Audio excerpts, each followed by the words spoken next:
O que vier na alegria ou na tristeza, na tempestade ou na bonança, não nos conformaremos. Venha, o que vier na alegria, na tristeza, na tempestade ou na bonança, não nos conformaremos.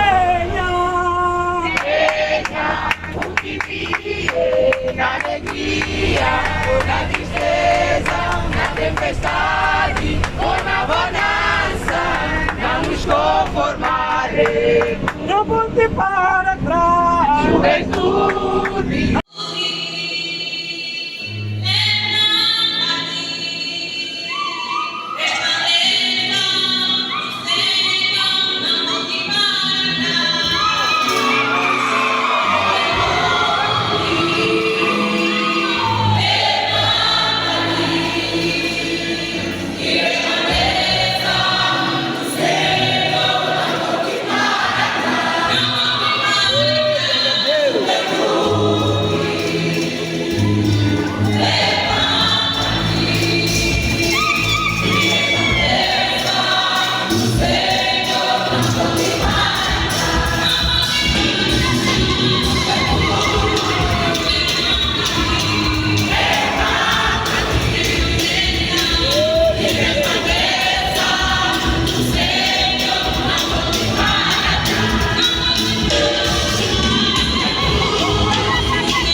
Aleluia. Glória! Como tu és.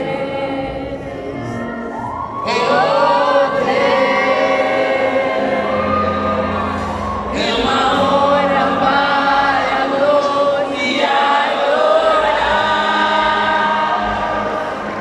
Como tu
Ora, o homem natural não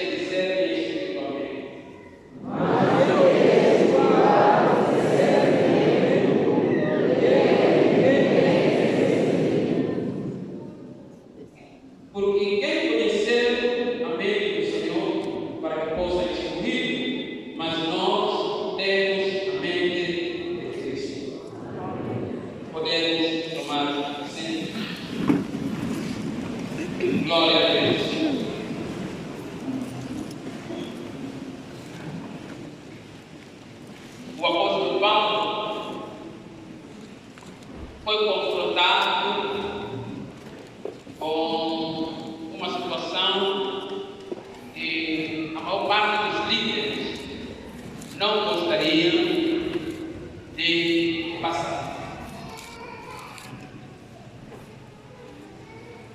A perceber-se que a obra que com tanto sacrifício, a obra que com tanta dor, tanto esmero foi implantada, cresce e está ameaçada e provavelmente, se não ser feita alguma coisa, ela poderá vir. Em algumas partes do mundo, se os profetas, os apóstolos ressuscitassem hoje, provavelmente eles diriam a mesma coisa que Paulo. A igreja em Corinto estava passando dificuldades. Alguns irmãos prudentes resolveram levar essas preocupações para aqueles que eles tinham conhecimento fora dos fundadores desta igreja. Há problemas dentro da igreja que extravasam, às vezes, a competência daqueles que estão aqui. É preciso ser humilde para reconhecer que nós precisamos de ajuda. E a igreja em Corinto precisava de ajuda. E essa ajuda não era humana, precisava da ajuda de Deus. Havia um problema da carnalidade dentro da igreja, mundanismo dentro da igreja. E esse mundanismo tinha diversas facetas. Ele se manifestava através da impureza, impureza até sexual. Mas esse mundanismo também se manifestava através de divisões dentro da mesma igreja, grupinhos, idolatria não só aos demônios, mas idolatria também ao homem. Esse mundanismo manifestava-se através de litígios, problemas contenciosos entre irmãos e chegavam ao ponto de recorrer às autoridades seculares. Esse mundanismo manifestava-se através de baixos padrões nas famílias dos crentes, baixos padrões morais, ao ponto de existirem incesto. Paulo, escrevendo aos nossos irmãos, respondendo à premissa enviada por aqueles que estavam preocupados, nós temos sobre X, Z, H. Antes de Paulo começar a responder esses problemas, ele primeiro se identifica.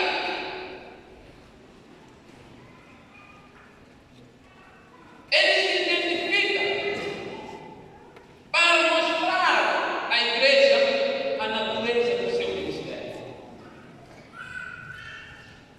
Se nós não olharmos para de onde nós saímos, muito provavelmente não saberemos aonde chegaremos. Se nós nos esquecermos das pessoas que nos ensinaram lá atrás, muito provavelmente nós não vamos chegar onde desejaríamos chegar. Se nós nos esquecermos dos ensinos de nossos pais, muito provavelmente os nossos filhos estarão perdidos. Ignorar o passado é arriscar-se a falhar tudo. Então, esses irmãos foram ter com o apóstolo Paulo. E Paulo nada mais faz do que escrever. E ao escrever, ele procura se identificar em primeiro lugar, para deixar claro aqui a natureza do seu ministério. Porque esse ministério, Paulo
foi a resposta de Paulo aos problemas da igreja. Nós vivemos num mundo cheio de crise, e as crises não vão acabar. Se você está à espera que eles acabem, você é melhor sair da cadeira onde você sentou e procurar uma cama, esperando que eles passem, porque as crises não passarão. Elas vão aumentar em algum momento.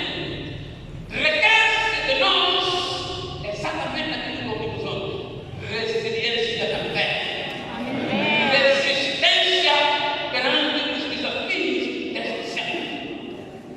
A Bíblia nos diz para fugir ao pecado, fugir da prostituição, fugir da idolatria, mas ela ao mesmo tempo nos diz para resistir ao demônio, resistir ao espírito das trevas que andam neste mundo. Mas nós hoje parece que fazemos o contrário. Queremos resistir ao pecado e fugir dos demônios, e fugir de Satanás. Mas a Bíblia diz uma coisa totalmente diferente: resistir ao diabo e fugir do pecado. É por isso que hoje brincamos com o pecado.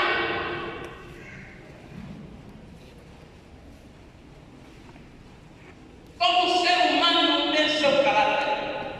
Todos nós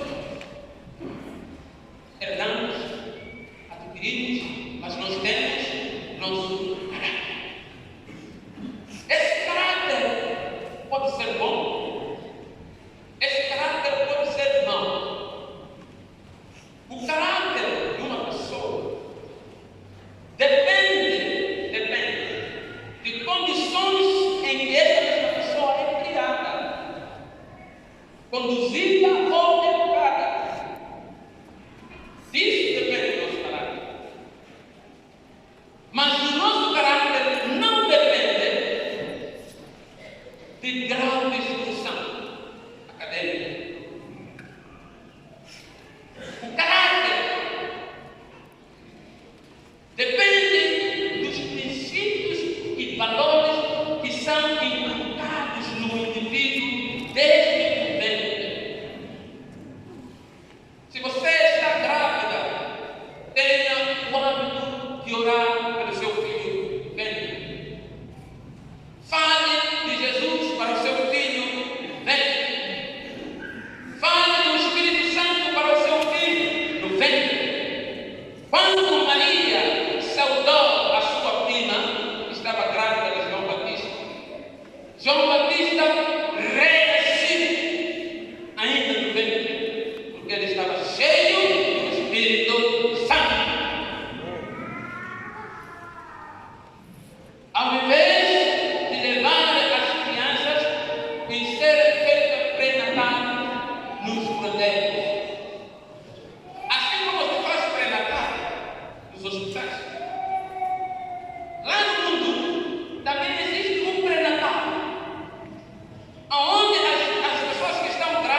significa gravado ou marca gravada.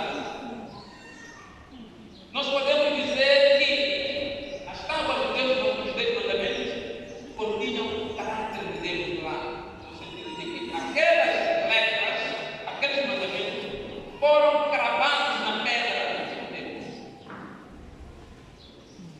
Para quem produz camisetas, ele sabe que para colocar as escritas na camiseta, ele precisa de um molde. Não é assim? Ele precisa de um molde para estampar nas camisetas os dizeres que ele desenha. Então, aquelas palavras que estão no molde são exatamente os caráteres. Para dizer, os caráteres é a marca da pessoa, seu padrão de classe, seu estilo de vida. É aquilo que guia o nosso comportamento de acordo com princípios e valores adequados. Há um pastor que define o caráter, e eu considerei esta definição completa. Caráter é o aspecto psíquico da personalidade, responsável pela ação, reação e expressão. Há vezes que o caráter é usado como sinônimo de personalidade, mas na verdade, tradicionalmente, o caráter era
estava na escola dominical, ia brincar.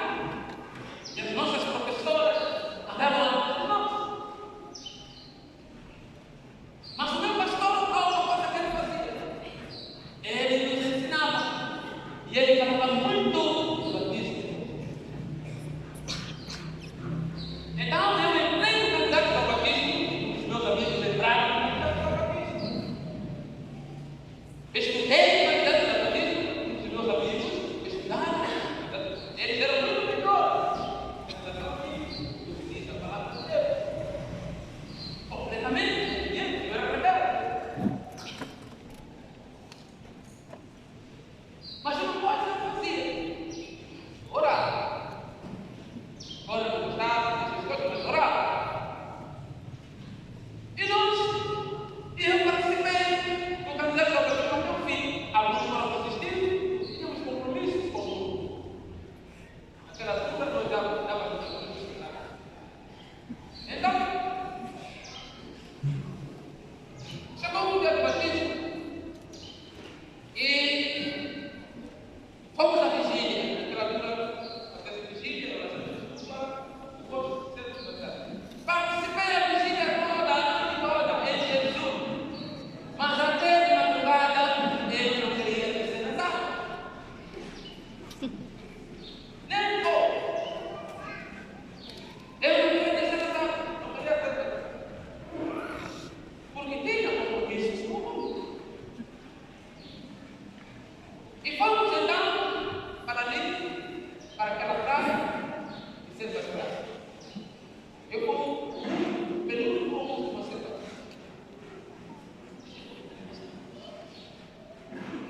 Vou conseguir esse caminho aqui, essa exigência.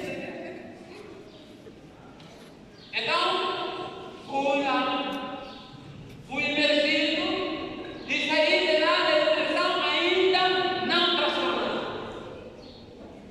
E eu voltei, parei na margem. Estava aqui um irmão ao meu lado, porque ele era o último dos outros.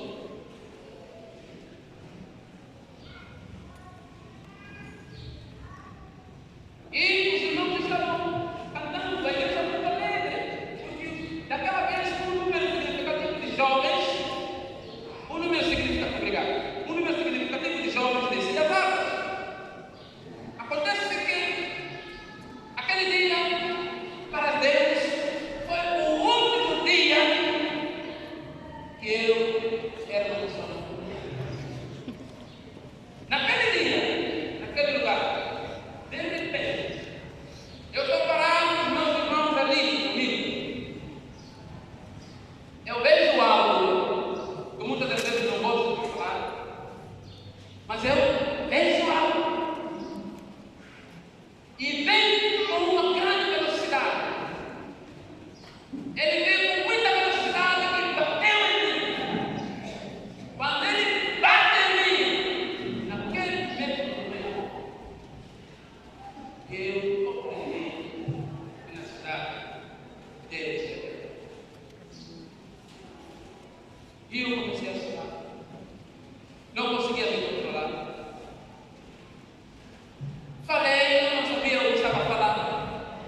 Amém.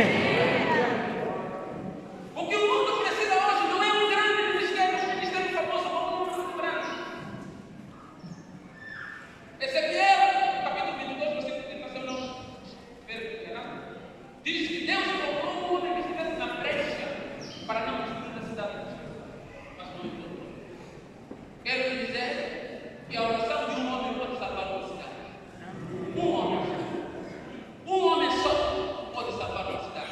Imagina se todos nós jovens, homens e mulheres, nos levantarmos e orarmos verdadeiramente, esta nação será arrancada das mãos. Amém. Esta nação não será a mesma.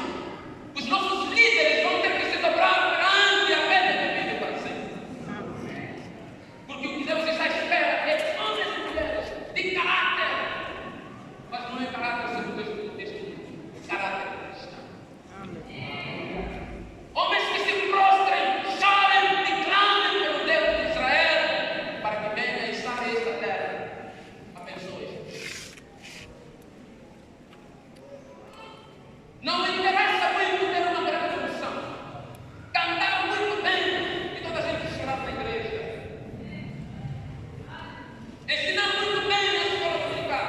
Conhecer o grego e o aramaico, até o próprio hebraico.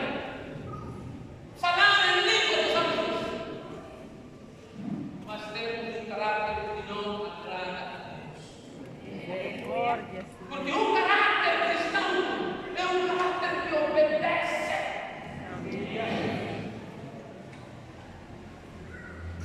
É um caráter transformado ao molde de Deus. Você sabe, pergunta ao seu irmão, você sabe qual é o molde de Deus? Pergunta ao seu irmão, você sabe qual é o molde de Deus? Você sabe qual é a forma de Deus? Você sabe qual é o molde de Deus? Você sabe qual é o nome de Deus? Cristo é o molde de Deus. Aleluia. Glória a Deus. Cristo é o molde de Deus.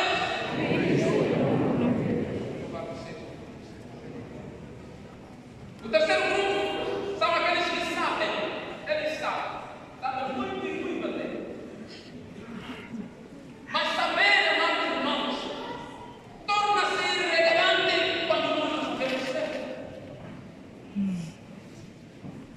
Eu posso saber muito.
É verdade. Vai perder seu tempo a estudar na igreja.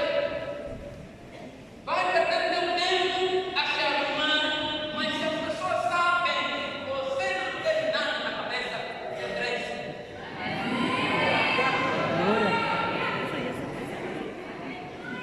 Há muitas jovens que aparentemente não são bonitas. Há muitos jovens que aparentemente não são bonitos, mas têm um caráter santo.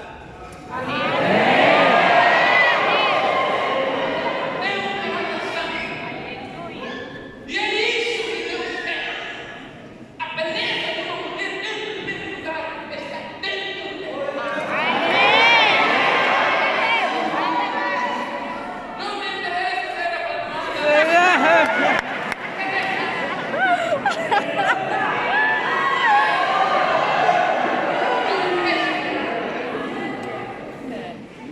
Para Deus, um espírito manso e humilde. Sabe o que é uma pessoa mansa? Uma pessoa mansa não é fraca. Uma pessoa mansa não é uma pessoa doce. E as crianças gostam de pessoas doces. Estou terminando. O Espírito de Deus opõe-se ao mundanismo. Versículo 9 a 12. Ao espírito de mundanismo. Havia mundanismo dentro da igreja. Paulo diz que ninguém sabe as coisas que estão no homem, a não ser o espírito sobre o homem. Não é verdade? Eu não tenho capacidade de pensar. Eu não tenho essa capacidade. Mas em sua mente você processa mil e um pensamentos. Porque o teu espírito está aqui. Então Paulo diz, as coisas que nós falamos, nós não falamos através do espírito humano. As coisas que nós estamos falando brotam do Espírito de Deus. Porque o Espírito de Deus penetra todas as coisas. Ou seja, o Espírito de Deus, ele consegue entrar na mente de Deus e trazer aquilo que está na mente de Deus para a mente do homem pecador restaurado. Isso que pregamos. É por isso que procuramos bênçãos da vontade de Deus. Nós temos que orar para que Deus estava ouvindo isso que eu quero falar. Preste atenção no que ele disse. Nós temos que orar para que Deus se renova, para que se renova da igreja aquilo que é do mundanismo e nós estamos atualizando como se fossem coisas inofensivas à fé. Estamos a chorar nossos irmãos brasileiros todos. Choram porque se aperceberam do retiro de Satanás.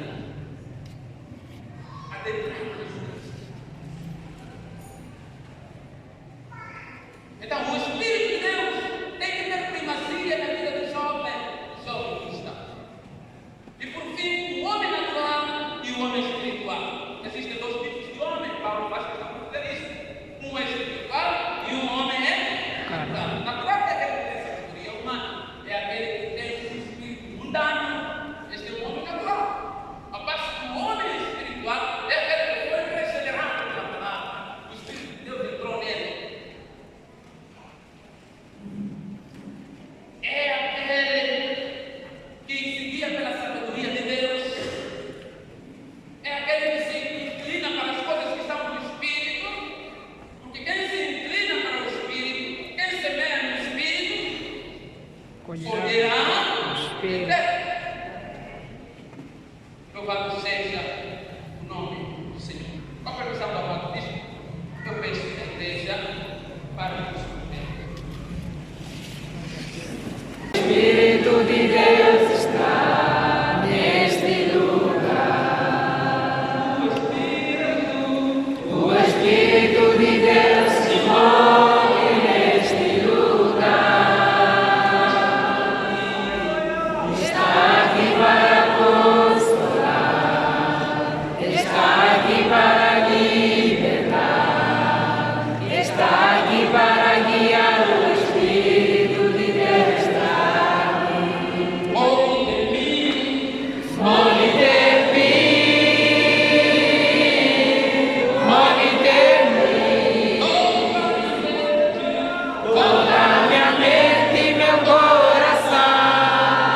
enche minha vida do seu amor. Move que